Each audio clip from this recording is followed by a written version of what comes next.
어둠을 벗고 빛의 자녀로 살라라고 하는 제목으로 우리 하나님 말씀을 나누도록 하겠습니다. 에베소서는 이 1장부터 3장까지가 전반부고 또 4장부터 6장까지가 후반부라고 그랬죠. 1장부터 3장까지는 우리는 무엇을 믿는가라고 하는 교리에 대한 부분이고 4장부터 6장까지는 우리가 어떻게 살아야 되는가라고 하는 삶에 대한 부분입니다. 하나님께서 예수님을 통해서 우리를 자녀 삼아 주시고 또 우리를 구원하여서 자녀를 삼아 주셨는데 자녀 삼아 주신 것으로 끝나는 게 아니잖아요. 그 자녀가 예수님을 닮은 흠도 없고 점도 없는 하나님의 자녀로 이렇게 세워가는, 그래서 우리를 최고의 걸작품으로 우리를 세워가시는 것이 우리를 향한 하나님의 놀라운 계획이시다라고 하는 것입니다. 그래서 우리는 이제 예수님 믿고 하나님의 자녀가 되어져서 조금씩 때로는 느리기도 하지만 그러나 계속해서 이 변화를 거듭해 가면서 우리는 주님의 그런 자녀다운 모습을 갖게 되어지는 것이죠. 죽어서 바로 천국 갈 수도 있지만 그러나 천국 백성다운 모습을 이제 우리가 가져서 주님을 만나게 되어지는, 주님을 만날 때는 주님을 닮은 모습을 가지고 우리가 주님을 이제 만나야 되는 것이죠.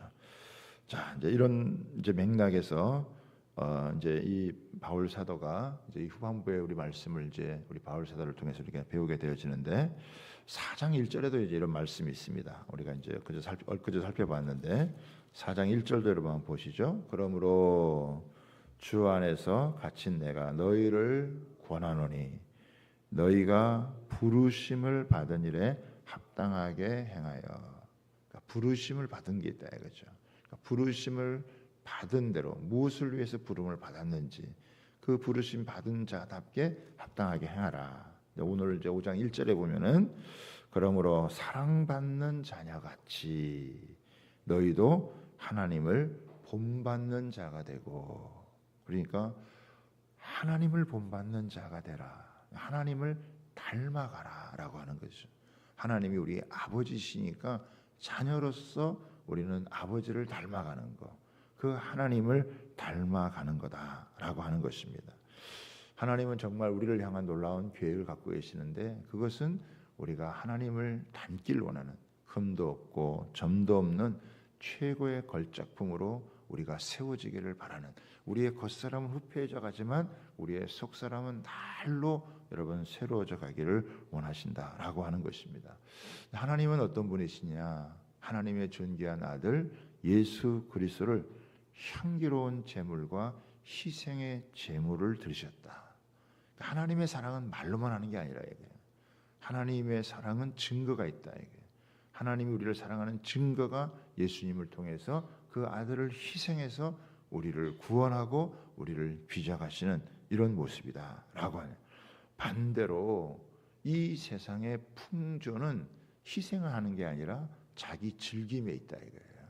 자기 만족에 있다라고 하는 것입니다. 예수님은 자신을 죽여서 우리를 살리는 것이지만 세상은 자기가 살기 위해서 다른 사람을 죽이는 이런 일을 서슴없이 한다는 것이죠. 그래서 우리는 예수님을 빛이라고 하고 세상을 어둠이라고 하는 거예요. 그래서 빛과 어둠이 나뉘어질 수밖에 없다는 거예요. 우리도 전에는 어둠이었다는 거예요. 우리도 전에는 이렇게 어둠이었지만 이제는 빛의 자녀가 되었다는 거예요. 그래서 이 빛의 자녀처럼 우리가 행해야 되고 살아가야 된다라고 하는 것입니다. 그래서 이제 오늘 이 본문에는 어둠의 일 세 가지와 빛의 이 열매 세 가지를 이제 구분을 하면서 우리에게 설명해 주고 있습니다. 여기 3절에 보면은 이렇게 나오죠. 3절에 보면 음행과 온갖 더러운 것과 탐욕은 너희 중에서 그 이름조차도 부르지 말라. 이는 성도에게 마땅한 바니라. 그러니까 이 어둠의 일이죠. 당시 에베소라고 하는 곳은 이 아데미 신전이 있고 그 신전에서 엄청난 우상 숭배가 이루어지면서 성적인 타락이 이루어지게 되는, 거기에 이렇게 성창이라고 하는 이 창녀들이 1000명 이상 이렇게 있고 또 그 성행위를 통해 가지고 제사를 지내고 하는 이런 참 일들이 여러분 있었고 그 문화적인 영향이 강력했으니까 그런 영향이 자연스럽게 에베소 교회 안에 이제 들어올 수 있는 거 아니겠어요? 자칫하다가는 이런 세속화의 물결이 교회 안에 들어오면은 이 교회는 아무 힘을 발휘하지 못하는, 세상을 변화시키지 못하는 그런 곳이 되어지게 맙니다. 그래서 이 에베소 교인들 하여금 이 세상의 문화가 어떤 문화인지를 알고 하나님에게 우리에게 주신 이 빛의 이런 열매, 어둠의 일과 빛의 일을 구분하면서 이제 이 말씀을 우리에게 주시는 거예요. 그래서 세 가지 먼저 음행, 온갖 더러운 것, 탐욕, 그건 아예 이름조차도 부르지를 말라. 누추함, 어리석은 말, 희롱의 말을 아예 여러분 하지 말아라. 그리고 감사한 말을 해라. 이 말은 성적인 농담, 이런 음담, 패설 이런 거 해서는 안 된다. 죄라고 하는 것은 말을 통해서 퍼지고 말을 통해서 역사하기 때문에 이런 것들을 조심해야 된다라고 이야기를 하는 것입니다. 첫 번째 음행에 대해서 살펴보겠는데, 음행이라고 하는 말은 이 헬라어로 프로네이라고 하는 말인데 이 여기에서 포르노라고 하는 단어가 나왔습니다. 이제는 뭐 아이들도 다 알 정도로 이게 대중적인 여러분 단어가 되어져 버렸죠. 예전에는 감추어져 있던 것이었는데 지금은 이게 자본과 성이 결합이 되어지면서 이게 상품화되어졌고 아주 노골화되어졌다라고 하는 것입니다. 이 포르노라고 하는 것이 사랑으로 포장되어져 있지만 오히려 이 사랑을 파괴한다라고 하는 것입니다. 음행이 결국 뭡니까? 자기 정욕을 채우는 거예요. 자기 욕심을 채우는 것입니다. 자기 만족을 위해서 다른 사람을 이용하는 것이죠. 자기 욕망과 만족에 집착하게 만드는다라고 하는 것입니다. 이런 게 지금 이 세상에서는 굉장히 가속화되어지고 있다. 원래 성이라고 하는 것은 하나님께서 가장 아름답게 창조하신 거예요. 성은 아름다운 것입니다. 좋은 것입니다. 그리고 그 성은 부부 관계 안에서만 이루어져야 되는 것이죠. 이게 원래 성을 의도하신 하나님의 여러분 뜻입니다. 그런데 이것이 이제 인간이 타락하면서 성을 왜곡시켜 버렸죠. 그래서 뭐 혼전 그 문화, 혼외 여러분 정사 이런 일들이 이런 성에 대한 의식이 굉장히 희미해졌다. 성의 혼란이 가정을 파괴하고 사회를 혼란스럽게 만들었던 거죠. 지금은 이 성과 정욕에 아주 중독된 사회, 물든 그런 사회가 사람들이 자기 감정에 아주 충실한, 그래서 결국 모든 것을 그 성을 상품화하는 것으로 이것이 이제 발전하게 돼. 보세요, 좀 뭐 광고, 영화, 음악, 뭐 옷, 이게 상품화 안 되는 것이 없을 정도로 성이라는 것이 최대의 이런 산업이 되어버릴 정도로 성적 타락이 아주 급상승한 이런 상황이 되어져요. 이게 정상이 비정상이 되고 비정상이 정상이 되는 이런 참 이상한 세상이 되어지고 부끄러운 줄을 모르고 수치를 잘 알지 못하는 그런 세상이 되어졌다. 그게 참 우리 사회도 그렇죠. 벌써 2000년 전에도 여러분 그런 문제가 여러분 있게 되어졌으니까 이게 어제 오늘의 문제는 아니다. 이것이 갈수록 더 가속화되어지는 그런 모습이다라고 하는 것을 우리에게 보여주는 것입니다. 두 번째, 온갖 더러운 것이다 그랬는데 이 더럽다라고 하는 것은 성적 부도덕함에 대한 표현입니다. 결혼 관계를 벗어난 성 여러분 관계죠.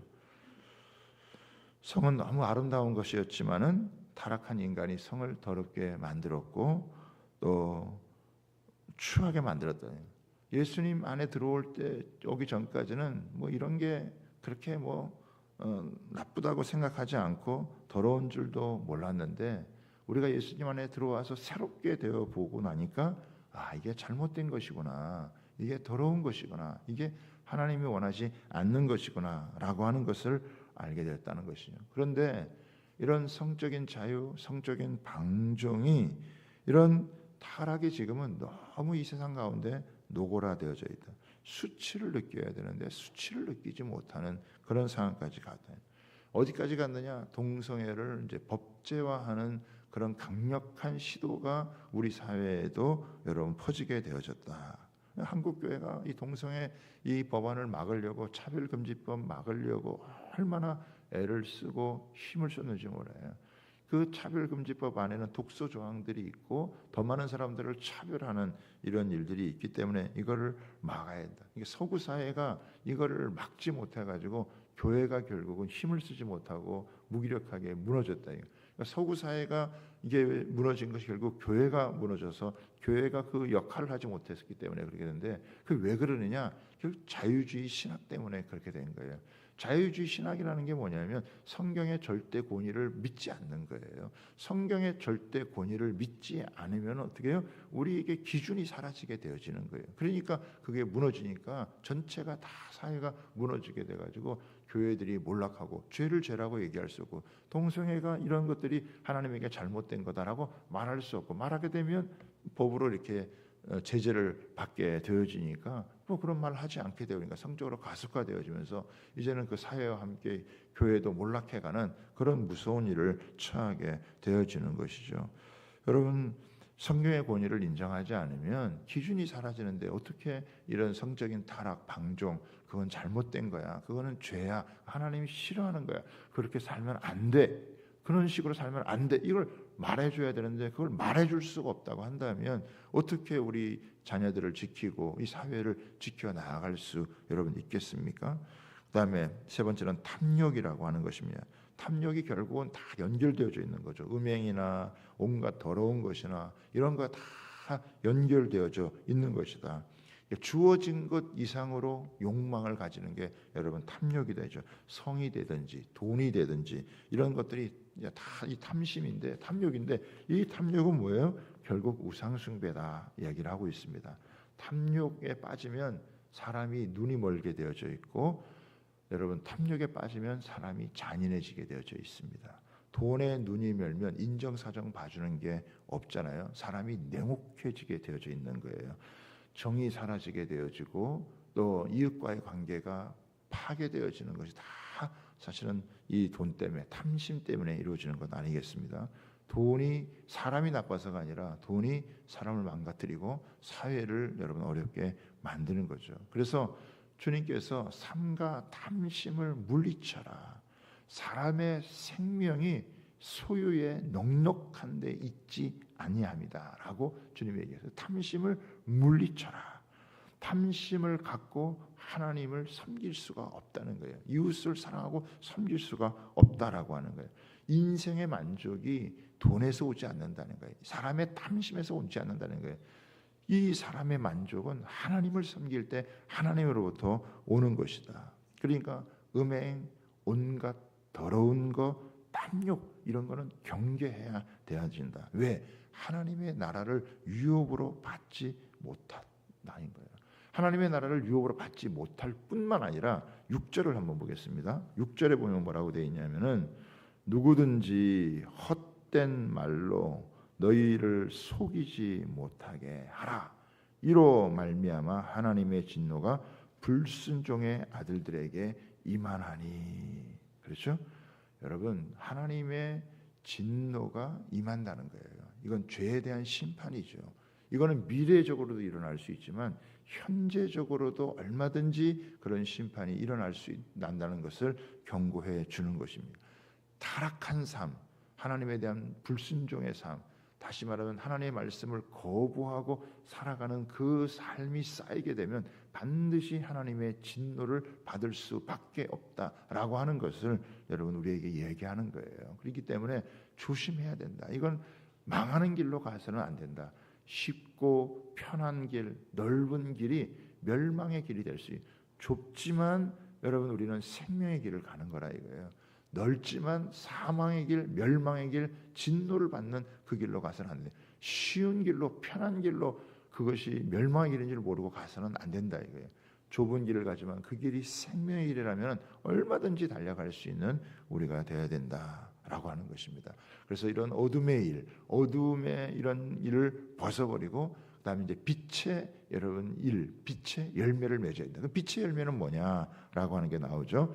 빛의 여러분 열매는 자 8절에 보면 이렇게 나옵니다. 너희가 전에는 어두움이더니 이제는 그러니까 전과는 다르다는 거예요. 그러니까 어둠의 옷을 벗어버리고 빛의 옷을 입어야 되는 거예요. 이제는 주 안에서 빛이라 빛의 자녀들처럼 행하라. 우리가 누구냐? 우리는 이제 빛의 자녀가 됐다는 거예요. 전에는 어둠이었어요. 전에는 흑암의 권세 아래에 있었지만 이제는 사랑의 아들의 나라 빛의 이 자녀가 되었기 때문에 빛의 자녀들처럼 여러분 행해야 된다. 그 빛의 열매는 뭐냐? 세 가지가 나오죠. 첫 번째는 뭡니까? 모든 착함, 그리고 의로움, 그리고 진실함이다. 이게 빛의 열매다라고 하는 거예요. 어둠의 열매와 완전히 반대가 되죠. 그럼 모든 착함이 뭐냐? 이 착함이라고 하는 것은 하나님의 성품이다라고 하는 거예요. 착하다고 하는 것은 선하다라고 하는 것입니다. 여러분 선하다라고 하는 것은 하나님을 통해서 알 수 있는데 하나님은 악한 세상을 멸하지 아니하시고 자기 아들 예수님을 보내주셔서 그 아들을 희생제물 이 화목제물로 드려서 우리를 살려준 거잖아요.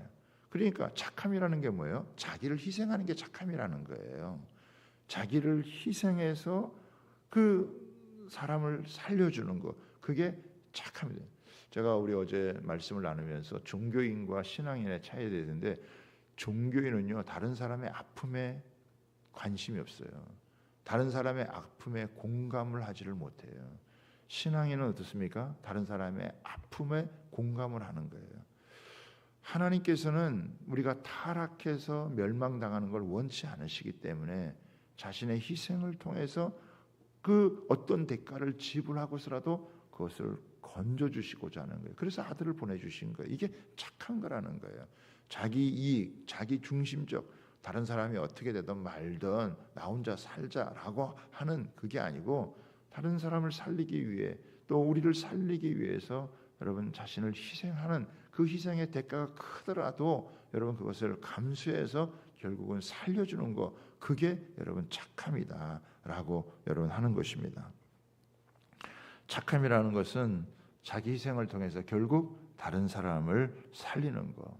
그래서 우리의 말이나 또 우리의 행동이나 우리의 생각이나 우리의 목적이나 방법이 선해야 된다는 거예요. 착해야 된다라고 하는 거예요. 주님을 닮아서 주님이 너를 살리기 위해서 모든 걸 희생했지 않느냐. 네가 살았듯이 너를 통해서 다른 사람이 살기로 한다. 그래서 오늘 이 새벽에 나와서 우리가 우리만을 위해서 기도하는 게 아니라고요. 내 문제만을 놓고 기도하는 것이 아니라 때로는 우리 여러분 이웃들을 위해서 나라를 위해서 교육을 놓고 미래를 놓고 우리 자녀들을 놓고 하나님 앞에서 기도하는 거예요. 이게 자기를 위해 단을 쌓는 게 아니라 하나님을 위해서 단을 쌓는다. 아브라함이 하나님 단을 쌓는데 여호와를 위하여 단을 쌓는다. 그렇죠. 자기 중심, 내 소원만이 중요한 게 아니라 내가 원하는 것만이 중요. 물론 하나님 그거 들어주시지만 그러나 우리는 거기에 자기 중심적인 게 아니라 하나님을 위해서 단을 쌓는 거죠. 하나님이 뭘 원하세요? 어떤 사람도 멸망하지 않기를 원하시는 거예요. 이 세상이 망하지 않기를, 심판받지 않기를, 구원받기를 원하시는 것이고 하나님의 아들들이 모인 교회에서 그 일을 해주기를 원하시는 거예요.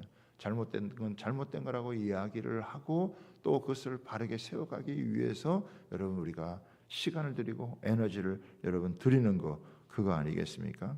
의로움이 뭐겠습니까? 의로움은 하나님의 속성이죠. 바르게 하는 것이잖아요. 의로운 주님이 우리의 기준이시다. 우리는 의의가 없어요. 그렇기 때문에 우리는 언제나 주님을 바라보고 의로우신 주님을 바라보고 나가야 된다. 우리가 날마다 실수하고 또 약한 부분이 있어서 넘어질 수밖에 없지만 그럼에도 불구하고 주님을 바라볼 때 오뚜기처럼 다시 일어서게 되어지는 거예요. 쓰러져도 십자가 앞에 쓰러지면 부활의 능력으로 일어서게 되어진다. 그래서 자기 연약함이나 부족함을 알고도 넘어져도 그리스도의 의로움을 덧입을 수 있도록 주님 앞에 나오면 되는 거죠. 그러니까 그런 의로움을 우리가 추구해야 되고 세 번째는 진실함입니다. 이 세상은 갈수록 여러분 거짓되죠. 교묘해지고 곧뭐 술수가 늘어나고 눈속임이 여러분 많고 그러나 우리는 갈수록 뭐해져야 되냐? 진실해져야 된다라고 하는 것입니다. 이 진실에는요 또 하나가 포함되어 있는데 이게 뭐냐면 죄를 안 짓는 게 중요하죠. 죄를 안 져야 되고 또 안 질 수만 있으면 싸워야 되고 안 져야 되는 것이죠. 그러나 우리가 여기서 더 하나 이 진실이 중요한 게 뭐가 중요하냐면 죄를 안 짓는 것도 중요하지만 죄를 짓더라도 주님 앞에 어떻게 해요? 솔직하게 자기의 죄에 대해서 고백할 수 있는 이런 진실함. 그럴 때 다시 주님이 회복시켜 주시고 다시 살아난다. 그렇게 안 살면 좋아요. 그렇지만 그렇게 연약해서 넘어질 수밖에 없고 이렇게 잘못할 수밖에 없을 때라도 다시금 주님 앞에 나와서 자기의 잘못을 고백하며 나아가, 이게 진실이다라고 하는 거예요. 그래서 하나님이 그 긍휼의 풍성한 대로 우리를 다시 회복시켜 주신다라고. 그러니까 자신의 실수와 잘못을 안 하면 좋지만 했더라도 그것을 인정할 수 있는 솔직한 마음을 가지고 진실함을 가지고 나오게 되어지면 나중에는 여러분 이 거짓을 이겨내고 진정한 여러분 이 진실함으로 우리가 세워져 갈 수 있는 그런 은혜가 있다라고 하는 것입니다. 그러니까 음행과 온갖 더러움과 탐심은 경계하고 멀리해야 되지만 여기 모든 착함 그리고 의로움 이 진실함에 대해서 어떻게 빛의 자녀의 열매가 그것이니까 그렇게 가야 된다라고 하는 것입니다. 우리의 삶의 기준이 뭐냐? 주님을 기쁘시게 할 게 뭔가? 우리를 그렇게 엄청난 희생의 대가를 지불하고 우리를 구원해 주셔서 우리가 하나님의 자녀가 됐는데 우리가 이 땅에 살아가는 동안 나를 구원해 주신 우리 하나님 그 아버지, 우리를 자녀 삼으신 그 아버지를 기쁘게 할 것이 무엇인가? 우리의 기도의 제목이 늘 그게 되죠. 하나님, 내가 주님을 기쁘시게 할 일이 무엇입니까? 내가 어떻게 살아가는 것이 주님을 기쁘시게 할까요? 내가 오늘 하루를 살 때에도 내가 무슨 일을 할 때에도 이것이 하나님에게 기쁨이 되겠습니까? 이것이 하나님에게 영광이 되겠습니까? 겉으로 좋아 보여도 하나님에게 영광이 되지 않으면 그것을 하지 말아야 되고 이것이 좀 어렵더라도 하나님의 영광이 되는 일이라면 하나님을 기쁘시게 하는 일이라면 우리가 할 수 있는, 그래서 항상 우리 신앙인들은 우리 하나님 앞에서 코람데오의 자세를 가지고 하나님 앞에서 살아가는 거예요. 왜? 나중에는 이게 다 드러난다는 거예요. 우리가 빛의 열매를 맺든지 어둠의 일을 참가했든지 이게 나중에는 다 드러나기 때문에 주님 앞에서 감추어질 수 있는 게 없어요. 다 결국에는 드러나기 때문에 우리는 하나님 앞에서 어떻게 해요? 주님을 기쁘시게 할 게 무엇인가? 이거를 늘 고민하고 생각하고 또 그에 따라서 살아가야 돼요. 세상 속에 살지만 세상에 묻혀 살지 아니하고 빛의 자녀로 살아가면서 세상의 어두운 일들을 여러분 이 거짓된 것을 밝혀내고 이 빛으로 어둠을 몰아내는 그런 일을 해야 된다. 어둠이 마음껏 역사하지 못하도록 우리는 빛의 역할을 감당하는 빛의 자녀로서의 사명을 감당하는 사람이 되어져야 된다. 여러분 악한 일에 참여하지 않는 정도가 아니라 빛을 비추어서 어둠을 몰아내는 어두운 잘못된 것을 잘못했다고 할 수 있는 그런 자리에 여러분 가는 게 너무 중요하다라고 하는 것입니다. 마지막 우리 한 절 우리 보고 마치겠는데요. 14절입니다. 14절 같이 한번 읽습니다. 시작. 그러므로 이르시기를 잠자는 자여 깨어서 죽은 자들 가운데서 일어나라. 그리스도께서 너에게 빛이시리라 하셨느니라. 여기 보면은 두 종류의 사람이 나오죠. 잠자는 사람과 죽은 자가 나오죠. 여러분 여기 잠자는 자와 죽은 자들이 좀 차이가 있어요. 죽은 자들은요 아예 영적으로 죽어 있는 거예요. 생명이 없는 거예요. 살아있지만 살아있는 게 아니라는 거예요. 근데 잠자는 자는 뭡니까? 분명히 살아났는데 어떻게 해요? 살아났으면 살아난 대로 활동을 해야 되는데 이게 살아났는데 그 잠을 자고 있는 거예요. 크리스찬들이 뭐예요? 주님으로부터 살아나서 빛의 자녀가 됐는데 오히려 잠을 자고 있는 그런 모습이다라고 하는 거예요. 영적 잠을 자고 있는 거예요. 지금 깨어있지를 못하는 그런 상태로 여러분 살아가고 있다라고 하는 것입니다. 지금은요 영적으로 잠든 사람들이 너무 많아요. 교회는 다니고 믿음은 있다고 하는데 영적으로 너무 잠든 사람들이 많이 있다라고 하는 거예요. 지금 이 사회와 세상이 꼭 잠들기 좋은 여러분 세상이죠. 그런데 이들은 죽은 자는 아니에요. 다만 잠을 잘 뿐이지. 이 잠자는 자들이 어떻게 해요? 깨어나야 된다라고 하는 거예요. 마지막 때는 이들이 깨어나야 된다는 거예요. 밤이 깊었다. 사람들은 방탕하고 술 취하고 호색하고 시기하고 질투하고 원망하고 다투고 하는 이런 잠든 이 세상 가운데서 이 잠든 성도들이 일어나서 깨어나면, 잠든 자들이 여러분 깨어나면 어떻게 하겠어요? 교회가 깨어나면, 성도들이 깨어나면 세상을 살릴 수 있는 거예요. 다시 부흥의 역사가 여러분 일어날 수 있는 거예요. 주님께서 우리를 빛의 자녀로 부르셨기 때문에 빛의 자녀처럼 살아야 된다. 너 깨어서 살아야 된다. 영적으로 깨어나야 된다. 그래서 주님의 빛을 비춰야 된다. 말씀을 붙들고 기도하면서 사람 살려야 되고 세상을 구원해야 되고, 이렇게 사탄이 마음껏 역사하고 거짓이 마음껏 판을 치도록 내버려둬서는 안 된다. 그리스도인들이 빛을 비추는 그런 삶이 되어야 된다는 거예요. 우리 로마서 13장 한 구절만 보고 마치도록 하겠습니다. 로마서 13장 11절서부터 우리 14절의 말씀인데요. 로마서 13장 11절서부터 우리 14절의 말씀입니다. 여러분이 성경책을 한번 찾아보세요. 여러분의 성경책을 가지고 자기 성경책 갖고 다니시면서 성경을 여러분 이렇게 보시고 그 줄도 그어놓으시고, 이 자기 손때가 묻은 성경이 있어야 돼요. 줄도 그어놓고 자기의 이런 그 눈길이 가고 마음이 모아져 가는 곳이 여러분 있어야 되니까 성경을 꼭 여러분 지참하시고 또 성경을 자주 펴시고 성경을 읽고, 그리고 거기에다가 여러분 또 그 말씀을 묵상하고 선포하며 나아가는 저와 여러분 되길 바랍니다. 우리 11절부터 14절까지는요 같이 한번 우리 합독해서 같이 읽도록 하겠습니다. 시작. 또한 너희가 이 시기를 알거니와 자다가 깰 때가 벌써 되었으니 이는 이제 우리의 구원이 처음 믿을 때보다 가까웠습니다. 밤이 깊고 낮이 가까웠으니 그러므로 우리가 어둠의 일을 벗고 빛의 갑옷을 입자. 낮에와 같이 단정히 행하고 방탕하거나 술 취하지 말며 음란하거나 호색하지 말며 다투거나 시기하지 말고 오직 주 예수 그리스도로 옷 입고 정욕을 위하여 육신의 일을 도모하지 말라. 아멘. 여러분, 마음의 소원은 우리가 깨어있기를 여러분 소원합니다. 하나님이 우리를 살려주셨는데 잠자는 자가 되지 말고 우리가 주님으로부터 다시 영적으로 깨어서 여러분 이 복음을 붙들고 부르짖어 기도할 때 주님께서 한 사람을 깨워서라도 여러분 역사의 새로운 물줄기를 바꿔드릴지, 한 교회를 통해서도 하나님이 그런 일들을 하시는 거예요. 하나님 우리 교회가 깨어나게 하시고 우리 하나님 춘천에 있는 교회들이 깨어나게 하시고 이 어두운 때에 한국 교회가 깨어날 수 있게 하나님 은혜를 베풀어 줘요.